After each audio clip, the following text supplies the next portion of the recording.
Ասում է 2018-ից առաջ քննարկման որակը այնքան լավն էր, հիմա 18-ից հետո ասում է շատ վատն է քննարկման որակը ազգային ժողովում, ընդդիմադիրներն են ասում։ Ում ելույթներին են կարոտել, ես էլ չգիտեմ, երևի Շմայիսի բովանդակային ելույթներին են կարոտ մնացել, կամ էլ չգիտեմ։ Հարգելի գործընկերներ, առհասարակ ազգային ժողովում քաղաքական խոսույթի եւ թեժությունը, բովանդակությունը հիմնականում ընդդիմությունն է ապահովում, եւ ես որ հիշում եմ 2018-ից առաջ ազգային ժողովում ինչ էր տեղի ունենում, եթե 2018-ից առաջ ազգային ժողովում ընդդիմությունը լիներ ձեր նման ընդդիմություն լիներ ազգային ժողովում, խայտառակություններ ուղղակի տեղի ունենալու։ Այսինքն ասենց պասերով, իրար հետ աշխատելով, զրո բովանդակային քննարկում, ընդդիմություններ են ժամանակ գեներացնում հիմնական քննարկման թեման։ Հիմա էլ այդ նույն մարդիկ, որոնք այն ժամանակ ընդդիմությունն են, հիմա կառավարող թիմում են, քաղաքացիական պայմանագիր կուսակցությունում են, ու էլի իրանք են ուրեմն բովանդակությունն ազգային ժողովում ապահովում։ Դուք, հարգելի գործընկերներ, ընդդիմադիրներ, դուք որևէ բովանդակային խոսույթ չեք ունենում ազգային ժողովում։ Դատարկ ուրեմն մերկապարանոց հայտարարություններ եք անում, ստեր եւ կեղծիքներ եք տարածում։ Ինչպես կարող է լուրջ լինի ազգային ժողովի քննարկումները, ընդդիմության մասնավորապես մասին է խոսքը, երբ որ ընդդիմության ներկայացուցիչը կարող է գաստեղ ասել, պարոն Օհանյան, օրինակ, դուք ընդդիմության խմբակցության ղեկավարն եք, ձեր խմբակցության падգամավորներից մեկը գալիս է ասում, օրինակ, ոսկեպարի եկեղեցին տվել են Ադրբեջանին, կամ հեսա տալու են Ադրբեջանին։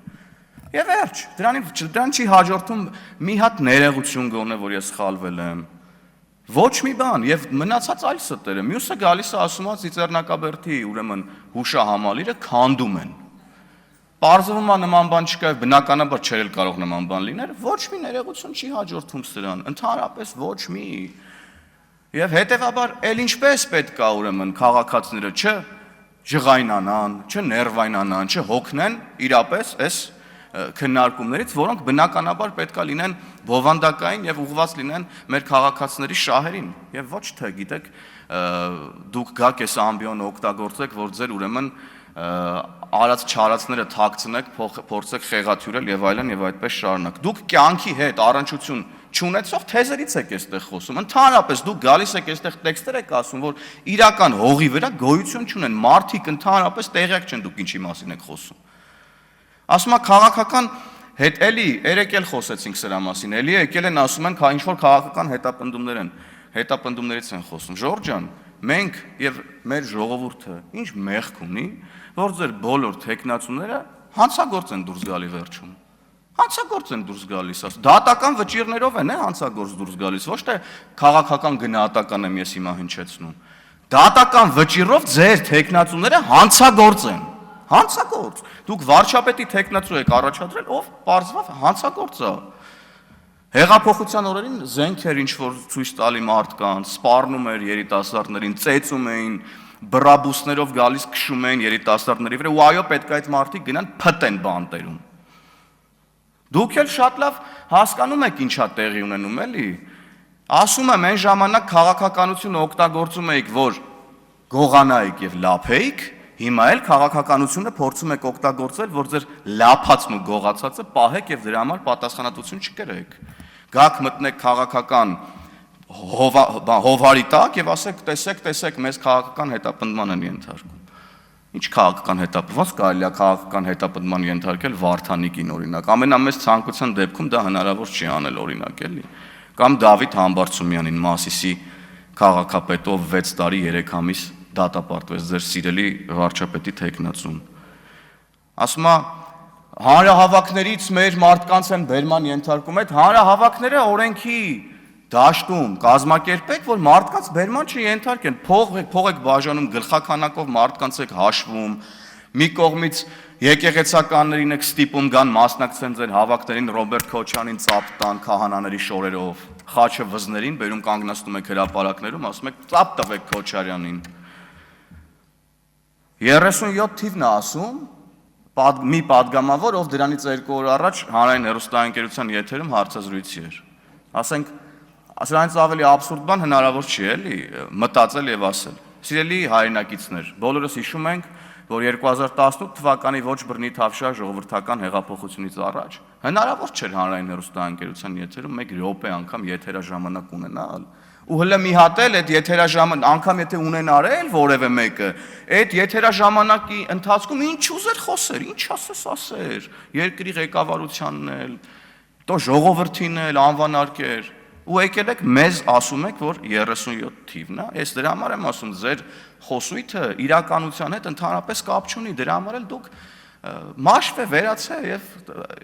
ավարտվելու եք գնաք։ Մի քանի ամիս բան է մնացել ըստ էության։ Եվ ես ձեր անցյալին ընդհանրապես չեմ ուզում անդրադառնամ, որ գալիս եք ասում եք մենք 88-ին ասում եք մեզ, որ մենք 88-ին անկախություն չեք գոռացել։ Ինձ չի հետաքրքրում դուք 88-ին ինչ եք արել։ Ինձ հետաքրքրում է, որ դուք հիմա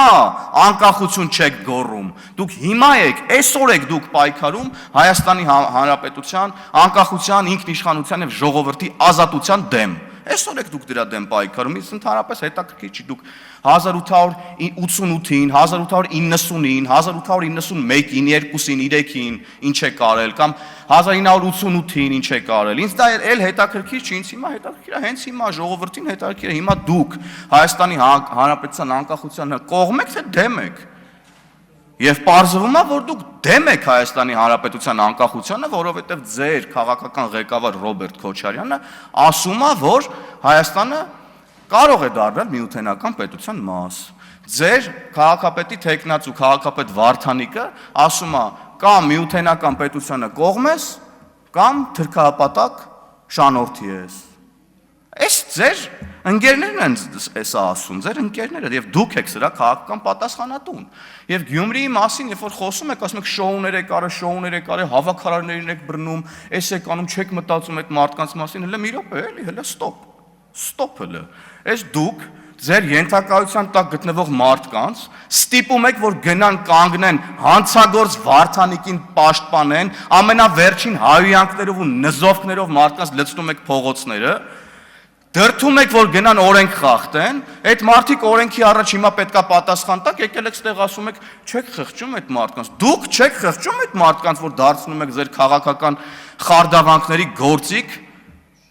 դեմ եք տալիս այդ մարդկանց, հենց այդպես դեմ եք տալիս այդ մարդիկ հայտնվում են տարբեր տեղերում, կալանավայրերում, օրենքի առաջ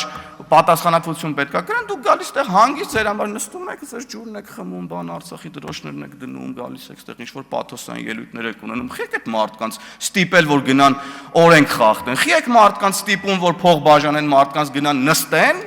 հետո էլ գաք այստեղ ասեք, բա չեք խղճում այդ մարդկանց, որ գնա, չենք խղճում, որովհետև օրենք են խախտել եւ պետքա պատասխան տան օրենքի առաջ։ Ասում է մի տարի առաջ չէիք ասի, որ չէիք ասում կտրիչ, հա չէինք ասում մի տարի առաջ կտրիչ, որովհետև մի տարի առաջ հələ չգիտենք, որ կտրիչը սրբապիղծ է, որ ընտանիք ունի, զավակ ունի։ Բա իմացանք, բա պետքա ասենք, բա պետքա չասենք, այդ դուք հələ մի հատ եկեք ասեք, ընդհանրապես դուք ո՞նց եք վերաբերվում այդ փաստերին։ Ո՞նց եք վերաբերվում այն փաստին, որ ձեր սիրելի կտրիչ Ներսիսյանը զավակ ունի։ Այդ հարցին կգաք դուք որպես քաղաքական միավոր, ընդդիմություն որպես, գաք պատասխանեք եւ մենակ այս հարցին չի, ո՞նց եք վերաբերվում, որ ձեր քաղաքական առաջնորդը ասում է, որ Հայաստանը պետքա դառնա միութենական պետություն։ Դուք այդ հարցին էլ չպատասխանեցիք, հիմա վերջը միութենական պետության կողմնակից եք, թե թրքահապատակ շանորդի։ Այդ հարցին էլ որևէ մեկը չի պատասխանել։ Ով պետքա պատասխանի ձեր փոխարեն այս հարցերին։ Ձեր ընկերներն են այս թեզերը եւ ձեր ղեկավարներն են այս թեզերը առաջ բերում։ Եվ ամենագլխավոր հարցը եկեք ստեղից պատասխանեք։ Պատասխանեք այստեղից դուք, կարողա դուք նորմալ եք նայում, որ ամենայն հայոց կաթողիկոսը կարող է երեխա ունենալ, եկեք ասեք, այո, մենք նորմալ ենք նայում, որ ամենայն հայոց կաթողիկոսը կարող է երեխա ունենալ, եկեք ասեք։ Թե չէ եկել եք ասում եք եկեղեցին եք դարձրել, չգիտեմ, հարձակվել եք եկեղեցու վրա, ես ասում եմ դուք քաղաքականությունն եք դարձրել ձեր համար վահան, տեսակ որ դա ձեզ չի փրկելու, որևէ մեկը չի կարող ականջալուր լինել ձեր մտածածին, մերկապարանոց հայտարարություններին քաղբանտարկյալներ լինելու մասին մարդկանց վերաբերյալ, որոնք պոտենցիալ հանցագործ են եւ արդեն դատական վճռով են հանցագործ, ում եք ուզում խաբեք ընդհանրապես։ Հիմա էլ եկեղեցին եք ասում եմ սարքել ձեր համար պաշտպանության միջոց։ Պղծում եք եկեղեցին, ուրեմն սրբապիղծ հոգևորականների հետ կոալիցիա կազմած։ Եվ եկեք այդ հարցերին պատասխանեք։ Պատասխանեք հարցին, դուք նորմալ եք նայում, որ կաթողիկոսը զավակ ունի, եւ պատասխանեք նաև այն հարցին՝ միութենական պետության կողմնակից եք, թե թրքահապատակ շանորդիներ։